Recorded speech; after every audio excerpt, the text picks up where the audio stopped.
Now, the greatest radio shows of all time. Suspense. The Shadow Node. Washington calling David Harding, Counter Spy. Classic radio theater. The Great Gildersleeve. Fibber McGee and Molly. Dragnet. Gunsmoke. The Lone Ranger.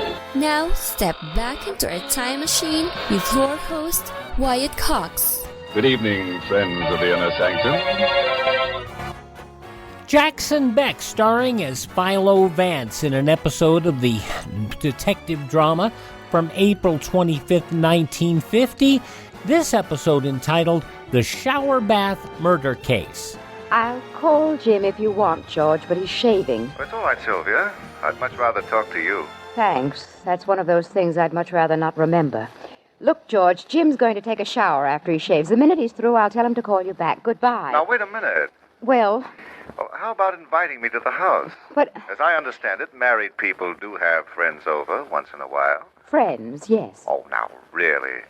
As a matter of fact, Jim asked me over.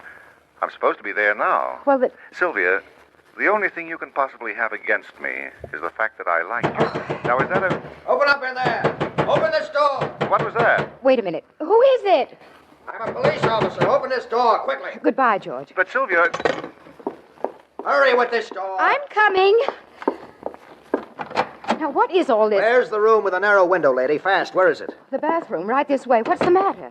That's what I'm going to find out. This scrubbing brush came flying through that window into the street a second ago. Who's in this room? My husband. He threw the brush through the window? That's what I said. Now I'm going to find out why. You inside. Open Oh, up. stop being so dramatic. The door's not locked. Oh, well then. Jim, tell this officer. Jim! Your husband isn't going to be telling anybody anything ever, lady. He's dead. And from here it looks like he's dead from very unnatural causes.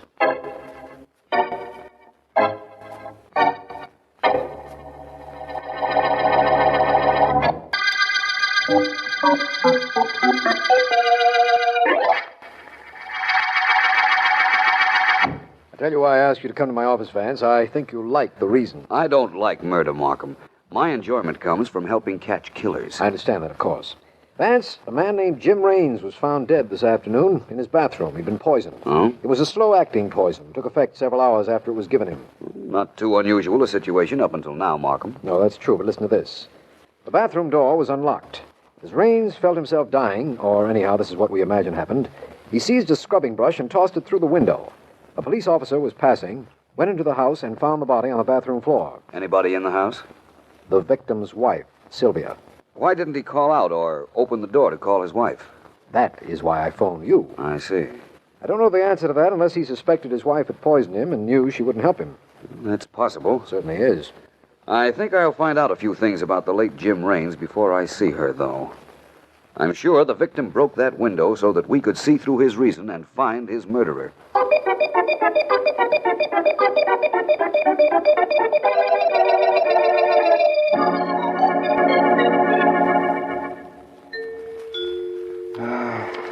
Just a moment, please. Be right with you. Well, this is a surprise. Come in, come in. Please sit down, Mrs. Raines. May I say that black is a very becoming color? Why did you kill my husband? Oh, Sylvia, please, I didn't kill Jim. Why should I have killed him? You had lunch with him. You poisoned him. You wanted me, didn't you? You knew I wouldn't have anything to do with you while he was alive, so you killed him. You killed him, and now I'm going to kill you. Now, Sylvia, don't be ridiculous. Put that gun down. You took Jim away from me. You're a murderer, but you'll never be caught. You're too clever. Now, my dear. See how smart you really are. See if you can outthink a bullet. No, you fool! Give me that gun! Okay. That's better. You ought to either not carry a gun, my dear, or learn to aim it properly. So, you imagine I poisoned Jim. It's true I did have lunch with him. But have you forgotten? I was due at your house when he died. I'd hardly be stupid enough to give the police a ready-made suspect. You killed him. I know you did. You know, Sylvia, this could have been a very good act you put on. Let's say you poisoned Joe. What? Let's just say that. You came here carrying a gun, accuse me, purposely fire a wild shot. The perfect picture of an innocent, outraged wife. Sylvia, you're out of your mind. Maybe I'm not the only one that's clever. Maybe it's just what I've always suspected. That you and I would make such a wonderful team.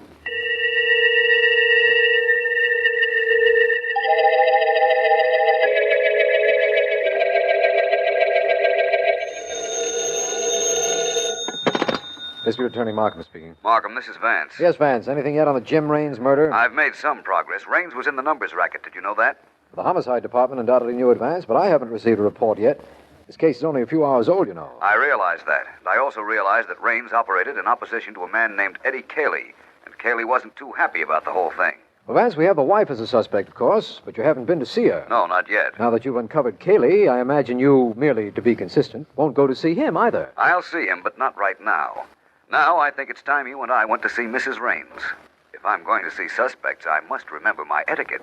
You know, Markham, ladies first.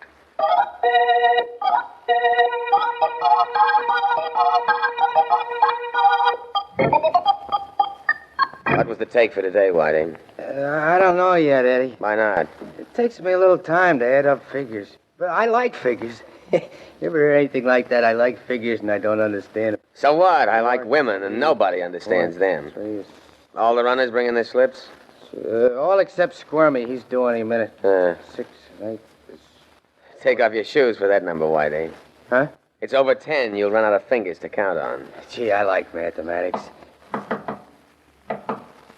Hey, that must be Squirmy now, Eddie. Yeah, okay. 1, 12. Come on in after I press the buzzer to open the door. Hi, Mr. Cayley. Squirmy. Hi, Whitey. Hi. I'm here, right on schedule. No? You're here right on schedule, yes. Empty your pockets. Plenty of numbers today, Mr. Cayley. Plenty. Everybody plays numbers. Lots of suckers. Yeah. Tell them a dime gets them $60, and all I gotta do is guess 3 numbers right, and they all chuck me dimes, no? Yeah, pretty good collection. Squirmy. Well, gee, Mr. Cayley, don't call me Squirmy. My name is Claude. Pretty good reason for being called Squirmy, if you ask me. Okay, Squirmy. I've got all your collection slips. Let's have the money you picked up. Surest thing you know. I got it right here. Plenty of money, plenty of dimes. Oh, plenty, boy. Yeah. How about that? Pretty good, no? That's all, huh? That's it. Hey, let me have them slips of paper, Eddie. Gives me more figures to add. Gee, I like figures. Take them, Whitey. Okay. Squirmy, come here. What? Take off your hat.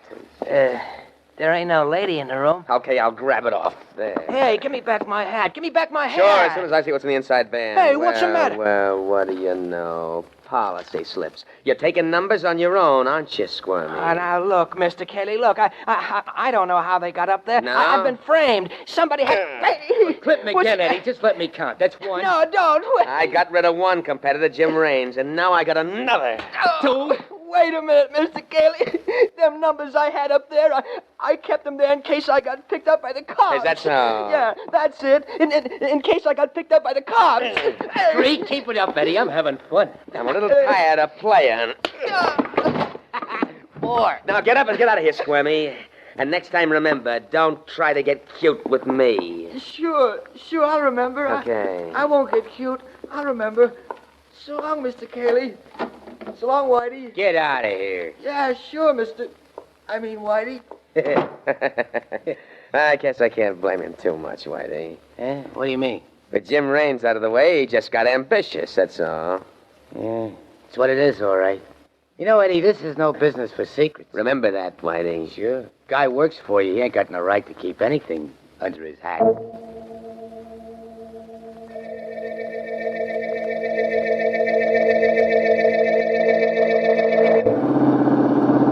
I think we're heading in the right direction, Markham. In the car or in the case, Vance? Both. We're on the way to see Mrs. Raines, armed with several pertinent bits of information. That her husband was in the numbers racket, that he had a tough competitor named Eddie Cayley, and what else? That he was quite a bit older than his wife. We have a foundation, of course, Vance. But the puzzling features of this case are still unexplained. Why did Raines throw a brush through the window when he could have opened the door? And who fed him poison? Yes. Well, I imagine we'll have the answers to those questions very soon. After you, Markham. Right. Markham, what has the homicide department reported since our talk a little while ago? Anything at all? Nothing of interest. They traced Raines' movements during the day and found he had lunch with a George Morrow. Very respectable individual, as I understand it, and a good friend of the dead man's. But they did have lunch together, which makes Morrow a potential suspect in case we run out of those we already have. If you say so. The bell, Vance? If you say so. There we are. Let me see now. Raines has been dead how long up till now? Exactly 4.5 hours. Right. That means that... Yes? Well, I'm District Attorney Markham, Mrs. Raines. This is Philo Vance. We'd like to come in if you don't mind. Oh, by all means. How can I help you? We're not sure. Mrs. Raines, your husband has been dead only a little over 4 hours. I notice a black coat and hat here in the hall, and you're wearing a black dress. Isn't that customary when one is in mourning? Yes, it is. You had all these clothes before your husband's death? Every well-dressed woman has at least one black dress, Mr. Vance. And the coat? I just happen to have a black coat. I understand. Mrs. Raines, what we'd like to find out is this.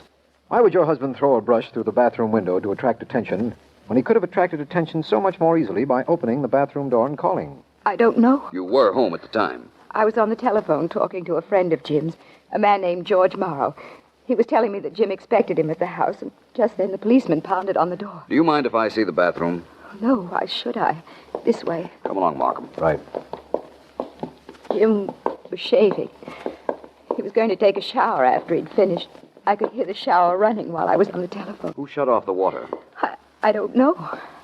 I don't think it was running when the policeman and I found Jim's body. I'm sure it wasn't. You were hysterical from shock. A tale such as that might have slipped your mind. The water had been turned off.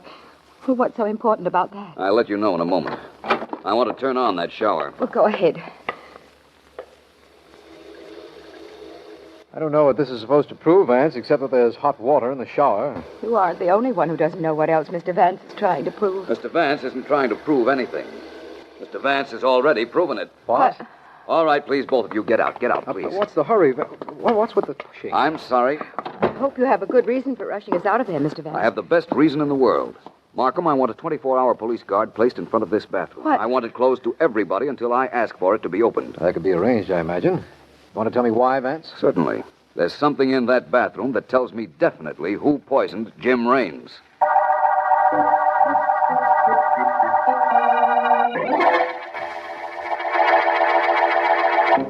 April 25th, 1950, Philo Vance on Classic Radio Theater with Wyatt Cox.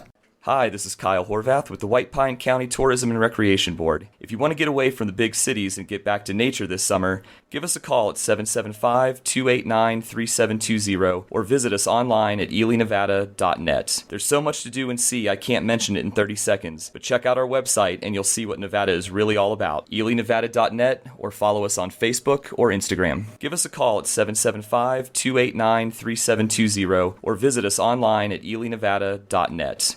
Let's see, if something costs less, but people are happier with it, that sounds like something to look into, and that's MediShare. Maybe you've heard switching to MediShare to pay for healthcare can save the typical family $500 a month, and that's huge, but it's also true that people are way more satisfied after making the switch, too. The customer satisfaction rate for MediShare is double that of the typical health insurance plan. Double. MediShare works. It's been around for more than a quarter century, and members have shared more than $3 billion of each other's bills. People love having telehealth and a huge nationwide PPO network. So, yeah, you can save a ton and like it better. Imagine being happy with how you're taking care of your health care. So if you're self-employed or part of the gig economy, or you just want a plan you're happy with, you can call right now and get a price within 2 minutes. A very, very smart use of 2 minutes. Here's the number you need. 833-34-BIBLE. That's 833-34-BIBLE. 833-34-BIBLE. Classic Radio Theater with Wyatt Cox continues now with more of Philo Vance starring Jackson Beck. April 25th, 1950, The Shower Bath Murder Case.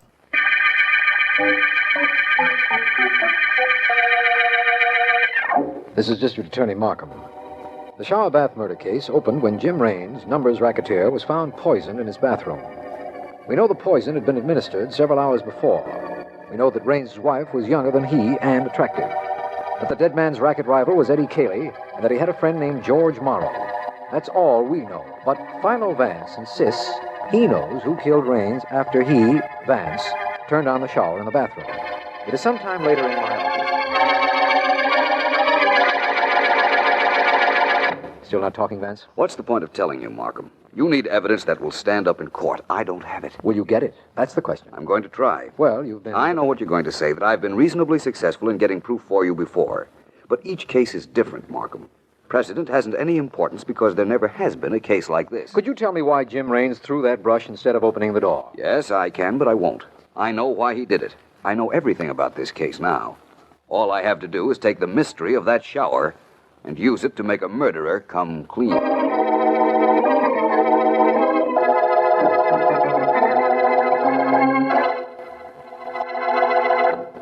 9 and 5 is 14, and 6 is 20, and 8 is... Cut it out, Whitey. Hey, figures, Eddie, figures. You know how nuts I am about figures. I gotta keep adding them all the time. What are you adding? There aren't any policy slips in front of you. Yeah, I know. I'm just rehearsing. Oh. Sometimes I just sit for hours adding up imaginary figures. 8 and 3, 7 and 2. It's fascinating, Eddie. Wait till you hear about subtraction. You'll really be in for a great treat. Who's that? I don't know. It's somebody who doesn't know the code knock. Now, wait here, Whitey. I'm going to find out. Who is it? I'm George Morrow. I'm looking for Eddie Cayley. What are you looking for him for? I'll tell him. Hit the buzzer, Whitey. We'll let this guy in. I'm Cayley. Oh? Come on in. What's on your mind, Morrow? Cayley, I've got a little information for you. Yeah? You're not taking over Jim Raines's numbers business. No? That's right. No. Hey, I dig this guy, Eddie. He's the fella talking to Jim Raines' wife on the telephone when Raines kicks off in the bathroom. Yeah, that's right. I knew Raines's racket. I was all set to take it over when I heard that you've moved over to Raines's side of town. So what? Move back, Cayley. Quick. That's all. Oh, is it? Well, you listen to me. No, don't take your hands off me. I'll take them off. Tomorrow, I don't think I like being shoved around. When you know for sure, tell me. Go ahead, boys. Take care of him. That way I get to do some comment. Okay, here we go. Come on. Whitey. Yeah. Whitey, I think I'll need some help with this guy. Okay, boy. Well, that's that. Sure. Nice work with that blackjack, Whitey. It wasn't really nothing, boys. 1, 2, 3, a boom. I don't think he'll bother us again in a hurry. You said it. One good thing he did, though. What's that? He told me he knew about Raines, was all set to take over Raines' racket. The cops will be glad to hear about that, and they're going to hear about it if they get too close to us. He had an awful good motive for murder, Whitey. Awful good.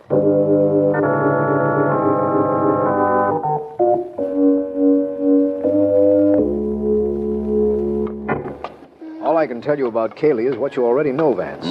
He's in the numbers racket. He has a couple of runners who collect policy slips for him, and one of them is this fellow they call Squirmy. He's supposed to hang around this territory somewhere. You'll know him when you see him. Yes, I looked at his gallery pictures a little while ago. And, Vance. Yeah? I think that's the man right there in front of that store. Do I look disreputable enough? Put your hat down over your eyes a little more. All right. That's it. Go ahead, Vance, and I wish you luck. Let me know if there's anything I can do. I will. Hi. Hi. I got a hunch and a number. How much of a hunch, huh? Quarter's weight. Give me the 2 bits. Write the number you like on a hunk of paper and meet me tomorrow right here if you hit. Okay, no? Yeah. Yeah. Thanks. You hang out right here in this corner? That's right. See you tomorrow if you get lucky. My friend, I'll see you long before that if I really get lucky.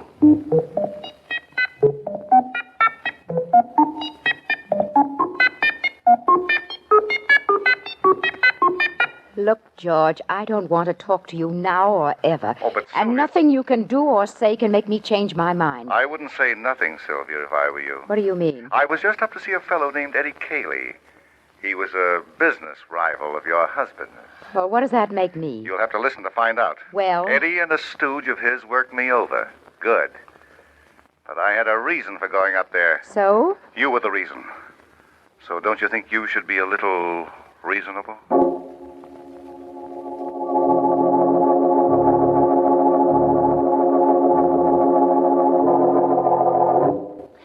honest, Mr. Cayley. Yeah? Here's my hat. Nothing in it. See? You sure? Yeah, all the policy slips just like I collected them. That's a good boy. Yeah, sure, thanks. And all the money I got. Hey, he got a lot of them, Eddie. I'm having a swell time adding up these numbers. Well, enjoy yourself, Whitey. Yeah. Say, I wonder why the other runners haven't come in. It's time for them to be here, isn't it? If you say it's time, Mr. Cayley, it sure is time. No?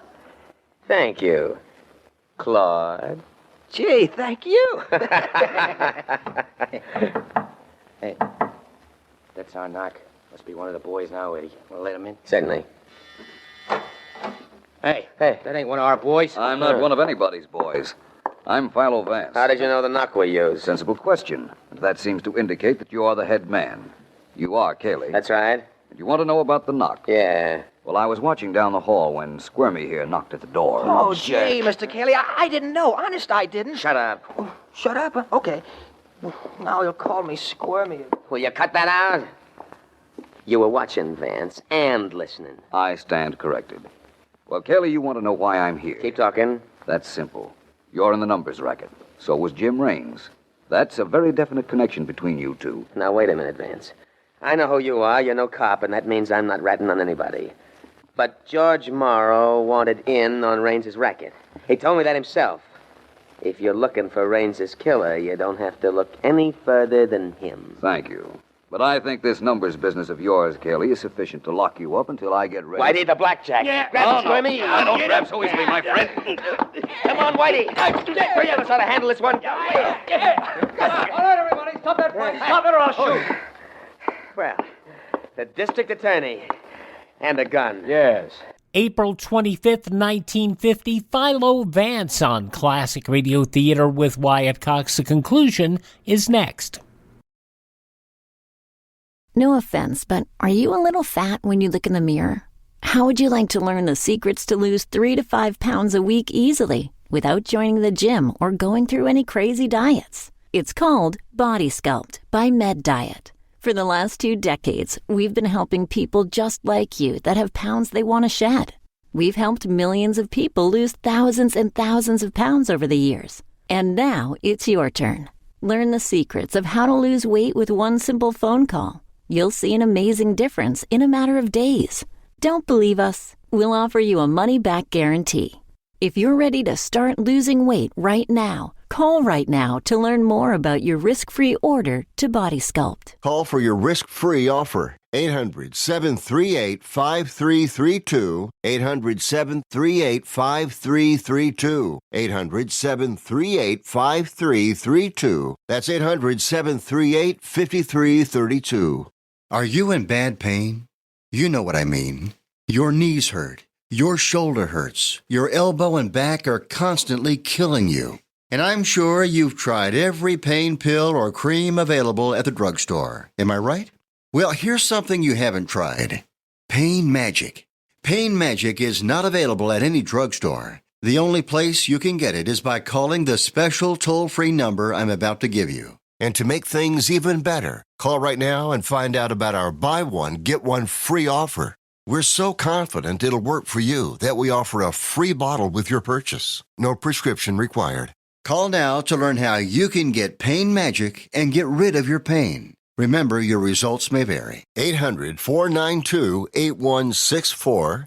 800-492-8164. 800-492-8164. That's 800-492-8164.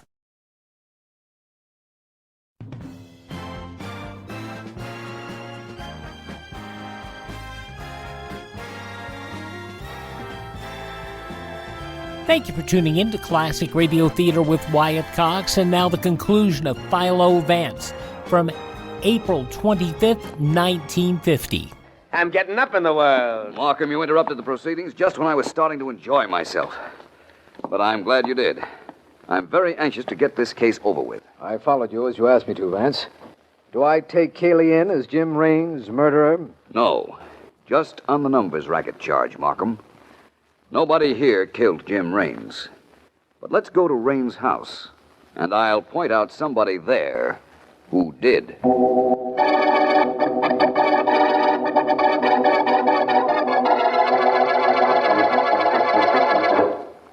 Sylvia. I don't know why Philo Vance told me to come over here, but I'm glad he did. Oh. It gives me a chance to tell you something in person. Something you wouldn't listen to on the telephone. Go away from me, George. You make me sick. I've got a lot of money, Sylvia. I know where to get more. I want to marry you. We'll work things out so they'll be just the way you want them. Get out of here. I don't care if 9 Philo Vances ask you to come over. I tell you to get out. You disgust me. Oh, no, you can't talk to me that way, Sylvia. You can't. I won't let you. Try and stop me. Oh, now, Sylvia. you either get out of here, George, or I will. Take your choice, only don't take too long to make up your mind. Sylvia, you've got to listen to me. I've wanted you ever since I saw you. Jim was my friend, but friends don't mean anything when a man falls in love. He was in the way. I could never have you with him around. You killed him. I disgust you, do I? It didn't do me any good to kill him, did it? Well, I'm going to kill you like this. So what you know won't be any good to you either. Choking me. Come on, Markham. This has gone far enough. That's too far, if you ask me. Hold it, Morrow. Now stand right where you are. But you got here just in time, Mr. Markham. You and Vance. We've been here quite some time, long enough to hear you admit you killed Raines. You'd never found out any other way, either of you, or the police. I think you're wrong, Morrow. I knew you'd poisoned Jim Raines. You knew? How did you know? Raines told me, Morrow, after he was dead.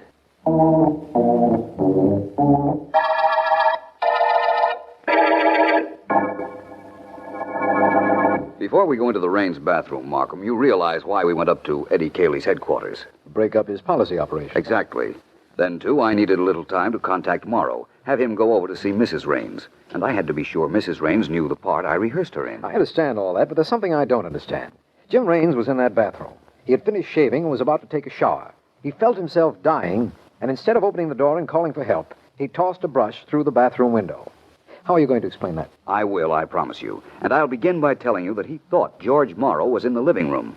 Remember, Raines' wife told us that when she was on the phone with Morrow mentioned he was due at the Raines house, and that was the reason for his phone call. Yes, that's right. Very well. Raines died thinking that Morrow might be in his apartment. That's why he threw the brush through the window instead of opening the door. He didn't want Morrow to come in and find his body. Why not? And what did you mean by saying Raines told you who killed him? I'll show you. Come into the bathroom. All right. I'm here and waiting to be shown. I closed the door and turned on the hot water in the shower. Turn on... This was the situation Raines was in, identically. Take a look at that bathroom door, Markham. What do you see? I see a mirror. That's not unusual. Watch the mirror. Yes? What's happening? It's clouding up. The steam from the hot water is covering... Vance! There's writing on that mirror. Read it, Markham. It's just becoming legible. George Morrow poisoned me. Then there's the beginning of Jim Raines' signature. Vance, this is fantastic. Is it? I think not. Raines wrote that when he realized what had happened to him, and he knew Morrow had poisoned him. But he was afraid Morrow was in the house. So he didn't open the door. That's reasonable. Morrow would have come rushing in and wiped off the mirror. Raines was very clever.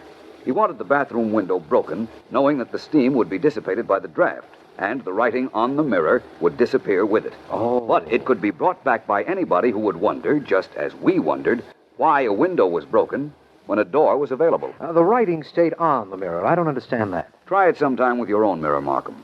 Steam it. Write on it. When the steam disappears, the writing disappears. Re-steam it. The writing comes back. Now you know the whole story. Yes, thanks to you, I know the story and the motive. And I see why you had to have proof of his guilt. A proof we overheard when he talked to Mrs. Raines, even though you knew Morrow was our murderer right from the beginning. Yes, Markham. I saw this handwriting on the mirror at the beginning of our adventure. But Morrow sees the handwriting on the wall at the end of the shower bath murder case.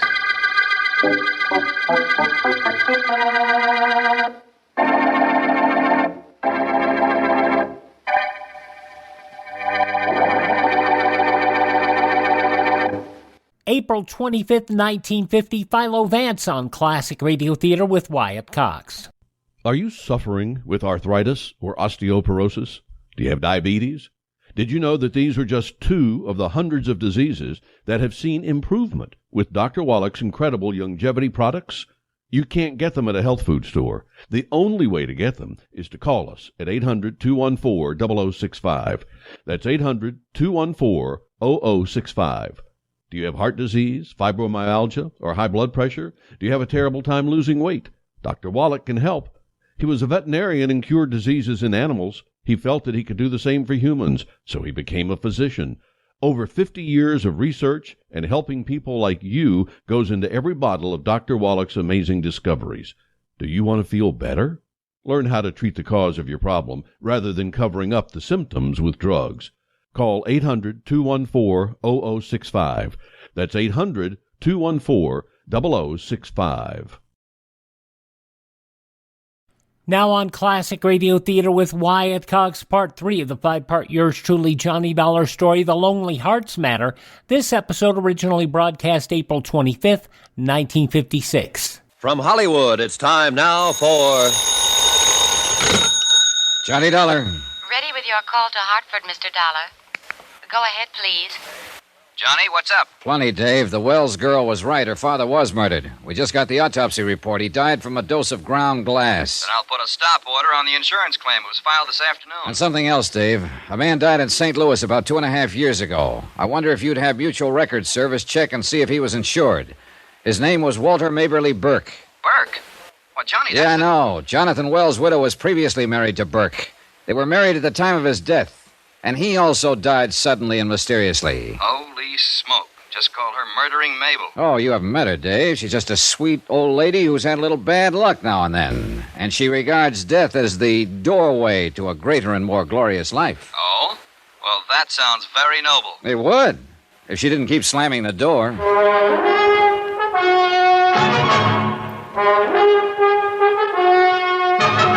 Tonight, and every weekday night, Bob Bailey in the transcribed adventures of the man with the action-packed expense account, America's fabulous freelance insurance investigator. Yours truly, Johnny Dollar.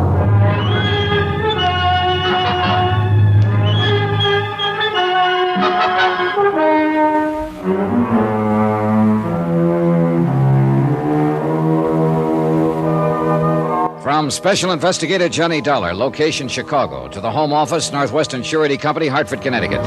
Assignment, The Lonely Hearts Matter. Expense account continued.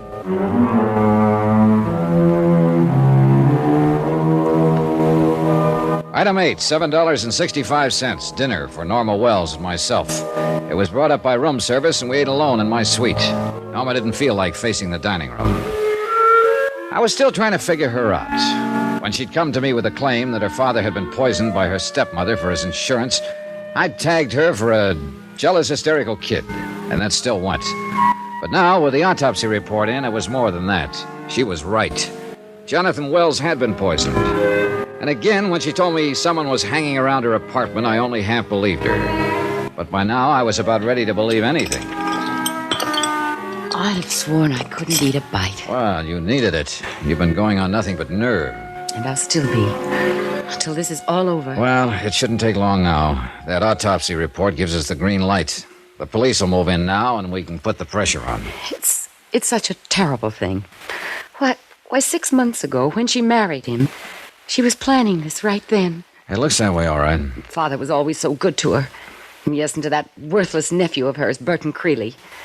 What kind of a mind does a person have, Mr. Dollar, to do a thing like she did? Well, it hasn't been proved yet that she's the one who did it, Miss Wells. No, but who else could have? I don't know. More coffee? No, thanks. Well, whenever you're finished, we'll take a taxi over to your apartment and pick up whatever you need and then get you a room here at the hotel.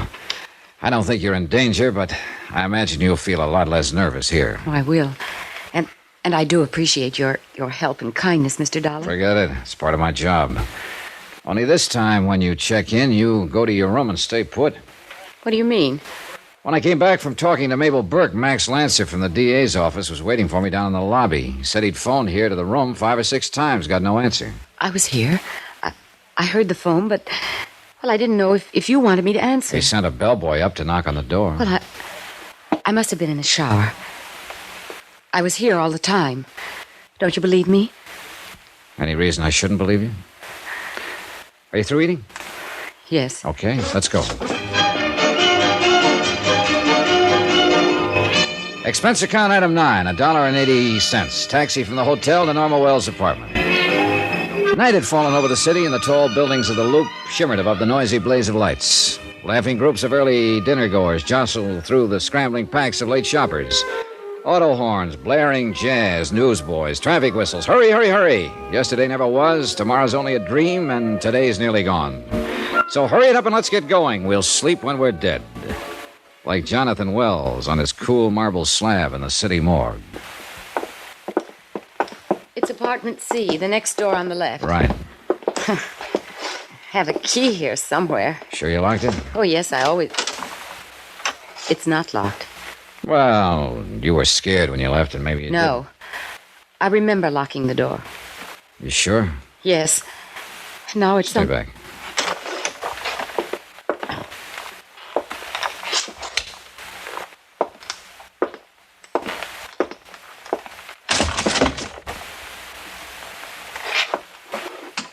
What is it, Mr. Dollar? Come on in. Oh. Oh, no. It looks as though you've had visitors, Miss Wells. The whole place turned upside down. Why would anyone want to do that? Looking for something, probably. For what? I don't know. Suppose you look around, see if you notice anything missing.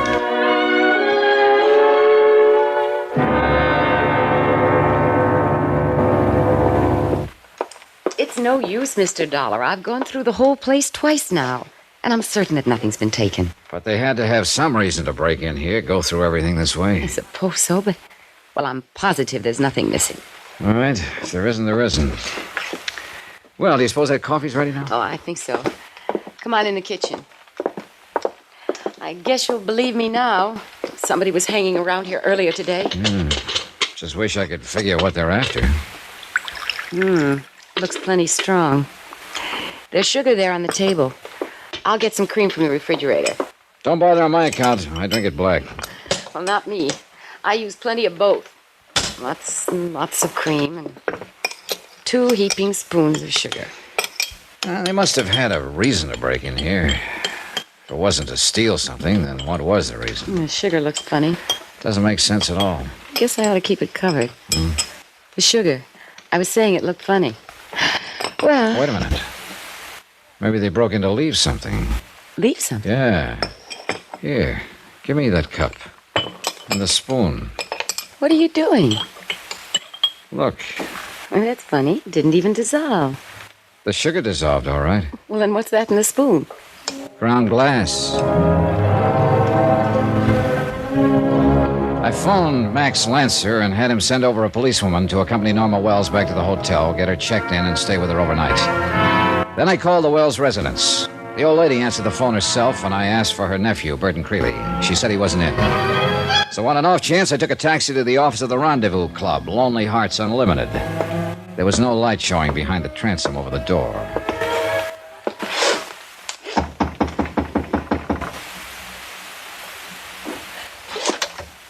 The door was unlocked. I fumbled around for a light switch, but somebody beat me to it. Get your hands up! Well, at least I found you in this time. What are you doing here? Who are you? Put that gun away, Creeley. Or if you're going to use it, you'd better take the safety off first. Safety? What are you doing? All right, let go of it, Creeley. Thanks. You think you'll get away with this, mister? You're crazy. My mistake. The safety was off. Sorry to rough you up, but I don't like people who go around pointing guns at people without any reason for it. You broke in here. That's illegal entry. I'll have you arrested. Why not? Why not? The phone's right behind you. Who are you, anyway? Johnny Dollar. I'm a special investigator for the Northwestern Surety Company. What? I imagine the name is familiar to you, since they're holding a $50,000 life insurance policy on the late Jonathan Wells, with your Aunt Mabel named as beneficiary. What are you doing here? Looking for you, as a matter of fact. What for? I wanted to ask you why you sneaked out through the door there the other day in the office when I was here earlier. I don't know what you're talking about. Oh, knock it off, Creeley. You got in such a hurry, you left your cigar burning there in the ashtray, the same brand you're smoking right now. Well, I thought you were a bill collector. You knew who I was. You were listening there at the door while I talked to your secretary.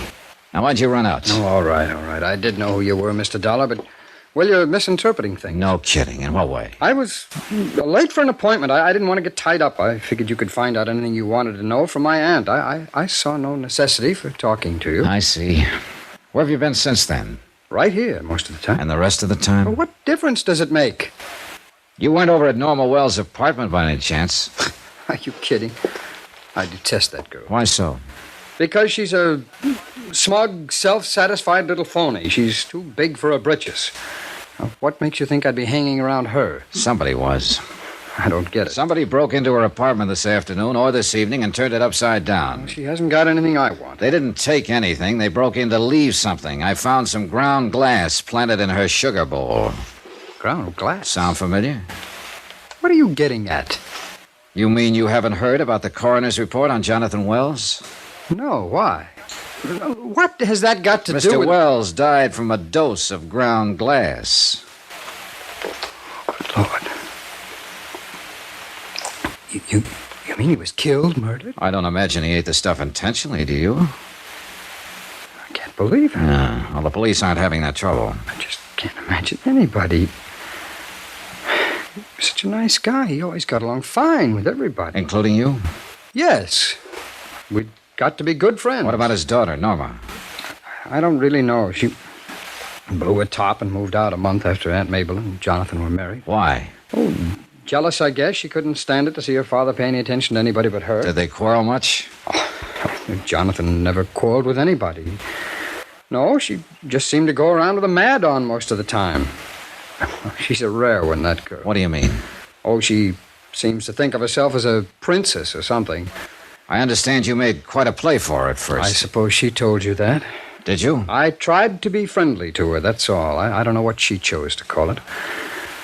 Mr. Dollar, I'm engaged to Miss Tetler, the girl that works here in the office. Mm-hmm. What do you do for a living, Mr. Creedy? I take care of this correspondence club for Aunt Mabel. I've got sort of a heart condition. I can't work too hard. I see. You know, it might be a good idea if you checked in with the police. They'll probably want to talk to you. Well, who do they think did it? Well, they haven't arrested anybody yet, but there are a lot of straws pointing in one direction. What direction? Toward your Aunt Mabel, I'm afraid. But that's ridiculous. Now, she may be a little vague, not quite all with it, maybe, but she wouldn't do a thing like that.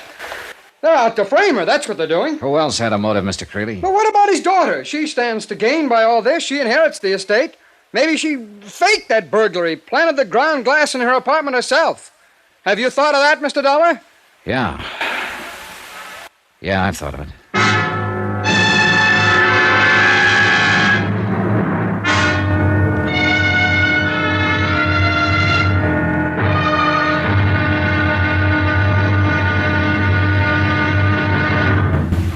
Now, here's our star to tell you about tomorrow's intriguing episode of this week's story. Tomorrow, another murder comes to light, another link in a long chain, and an old lady weeps for the wasted years. Join us, won't you? Yours truly, Johnny Dollar.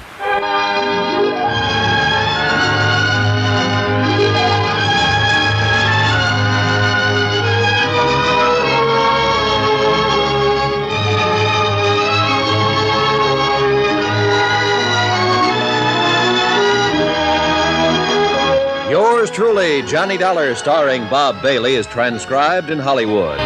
Written by Les Crutchfield, it is produced and directed by Jack Johnstone. Be sure to join us tomorrow night, same time and station, for the next exciting episode of Yours truly, Johnny Dollar. Roy Rowan speaking.